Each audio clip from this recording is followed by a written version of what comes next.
अस्सलाम वालेकुम ज़हर ज़िंदगी ड्रामा जी दोस्तों नेक्स्ट एपिसोड जेका हाणे सुभाणे रात आखिरी लास्ट किस्त अचण वारी है उन्हीं जी पूरी तफ़सील तव्हांखे ॿुधाईंदासीं।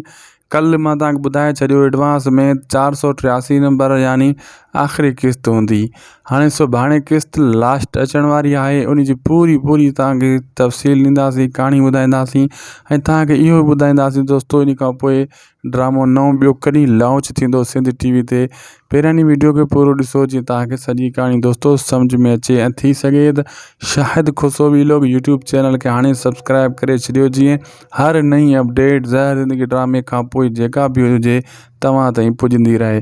थी सघे त असांजे यूट्यूब चैनल ऐं पेज खे बि फॉलो सब्सक्राइब ज़रूरु कंदा।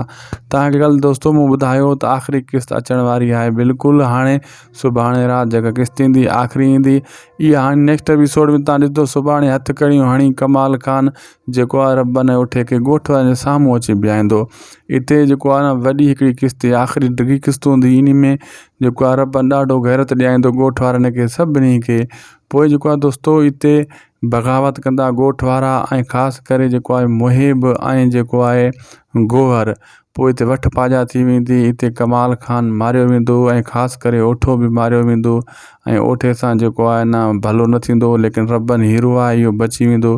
कमाल खान पूरो थी वेंदो ऐं हाकिम खान सां बि हालत थियण वारी आहे। नेक्स्ट एपिसोड में जेका बि सीन आहिनि सुभाणे वारी आख़िरी किस्त में यानी जुमे जी शाम छंछर जी राति आख़िरी किस्त आई आहे इहा ॾिसी करे पोइ दोस्तों अन क़रीब हिकु नओं ड्रामो बि सिंध टीवी ते स्टार्ट थियण वारो आहे। उहा बि पूरी अपडेट असां खणी करे तव्हां ताईं ईंदासीं ऐं उनजो नालो बि अन क़रीब तव्हांखे ॿुधाईंदासीं त कहिड़ो ड्रामो आहे ऐं कॾहिं लॉन्च थींदो।